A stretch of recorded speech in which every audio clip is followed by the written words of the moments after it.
Hello friends, I am Sneha and welcome to my YouTube channel clear vision.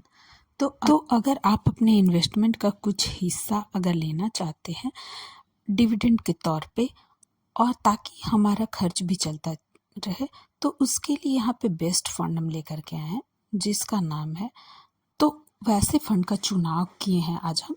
उसका नाम है SBI Contra fund direct plan IDCW fund. इस fund में invest करने के फ़ायदे ये हैं कि हमें कुछ अमाउंट डिविडेंड के तौर पे मिलता है। अब NAV इसका 89 रुपये पर यूनिट पर अवेलेबल है। अब NAV का मतलब है नेट एसेट वैल्यू।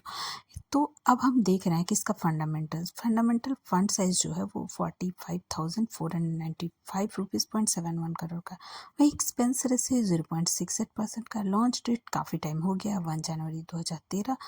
और बेंचमार्क जो फॉलो करता है Nifty 500 value 50 total return index यानी कि, और इसका रिटर्न सिंस लॉन्च 17% का है। वहीं पे एग्जिट फ्लोट 1% का अगर हम 1 साल के अंदर निकालते हैं तो। और इस फंड के पास कुछ कैश भी है 3.23% का। तो कैश भी होना बहुत ज़रूरी होता है। ऐसे फंड अच्छे माने जाते हैं जिनके पास कैश भी अवेलेबल हो। तो इस फंड में हम SIP मिनिमम 500 से स्टार्ट कर सकते हैं।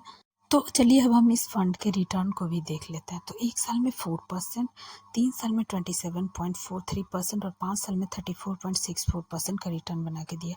यानी कि डिविडेंड भी देता है और ऐसा रिटर्न भी मिल रहा है। तो ऐसे फंड बहुत ही अच्छे होते हैं, यानी कि बहुत अच्छा खासा है ये फंड रिटर्न बना के दिया। हालांकि मेरी तरफ से बाय या सेल का रिकमेंडेशन नहीं है, बस हम इस फंड को पूरे डिटेल में हम एनालिसिस करने की कोशिश करें कि ये फंडामेंटली कैसा है फंड।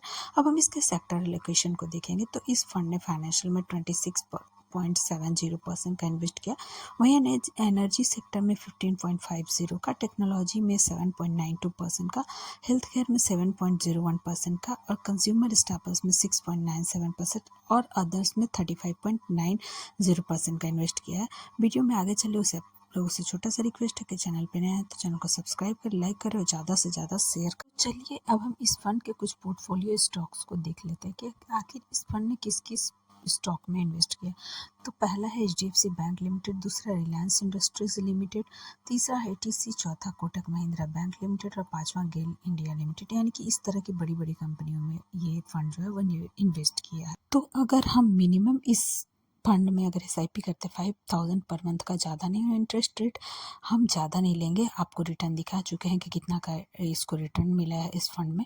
तो हम 12% का ही लेते हैं और टाइम पीरियड 20 ईयर का लेते हैं। तो इन्वेस्टेड अमाउंट हो जाएगा 12 लाख और एस्टिमेटेड रिटर्न 33,99,287 रुपीज़ का और टोटल वैल्यू जो है वो 45,99,287 रुपीज़ प्लस डिविडेंड।